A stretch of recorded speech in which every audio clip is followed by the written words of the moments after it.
Hey everybody, Mike Nelson from efficientlending.net. First and foremost, I always like to thank people for coming on into my YouTube channel, my blog. I always appreciate it when people are spending time with me online. I just know everybody's busy. All right, jumping into it today. One of my favorite topics, I love this topic, it's APR. I've posted it on in the past, so if you've seen any of my other blog or YouTube information, you know that I'm not a big fan of APR. I think APR is pretty confusing for really most people in the marketplace. So I was working today. I have had some great conversation with borrowers on should I pay points or should I not pay points, which are great conversations. I'm not a big fan of points most of the time because I think it's better for the lender than it is the borrower, but that's just me. But as I was working with these borrowers, reading my emails today, got an email from Barry Habib of MBS Highway. My corporation AFN, we subscribe to MBS Highway. It's one of the resources we are provided with. And Barry Habib is considered one of the first and foremost experts on mortgage interest rates, mortgage-backed securities.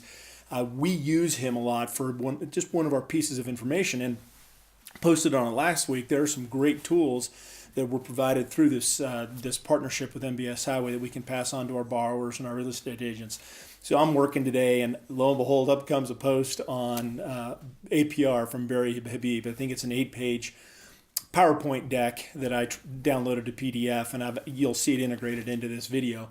Click on my website, blog site. Feel free to download a copy yourself. And lo and behold, Barry Habib, not a big fan of APR as a tool to compare the cost of loans. And I say this to all my borrowers, but obviously I'm not Barry Habib, so nobody really gives it all that much thought. But when you get an expert like Barry Habib coming out, really breaking down APR and some of its shortcomings, it's valuable information. So I want to make sure I get this out to everybody.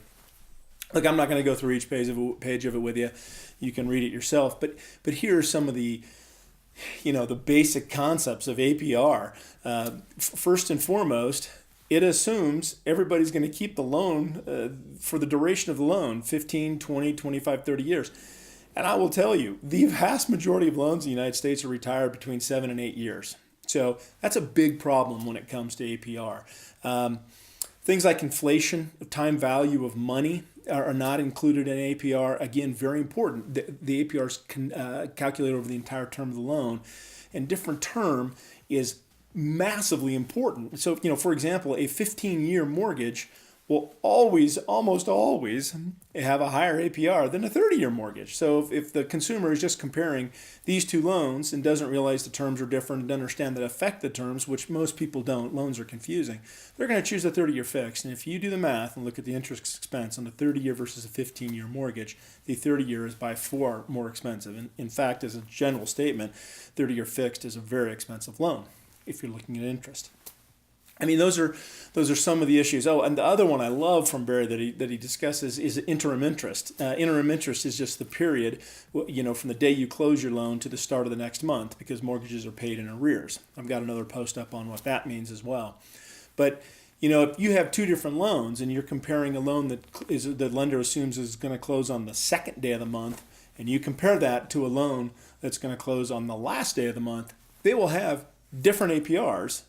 And they could be the exact same loan from terms of prepayment penalties not existing, balance, interest rates, things of that nature. So again, consumers being misled. Us as lenders, we are subject to very strict regulations and laws about how we treat APR, when we disclose APR, how we disclose APR. And all those are great because, that's designed to protect the consumer. But the problem is those regulations can really mislead a buyer. And so it puts a lender in a tough spot because it confuses the borrower, but we have to really dive into it in some certain amount of depth to make sure that the customer really understands what they're getting. And just oftentimes it just becomes kind of a confusing discussion. And that's why it's misleading. So check out Barry's PowerPoint post, a deck that I've put up on my website here. It's great stuff. Love to meet new people, so feel free to call me anytime, text, email, whatever's best for you.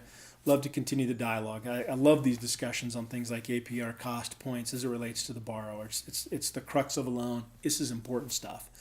Thanks again for your time. I always appreciate it. Look forward to chatting with you soon.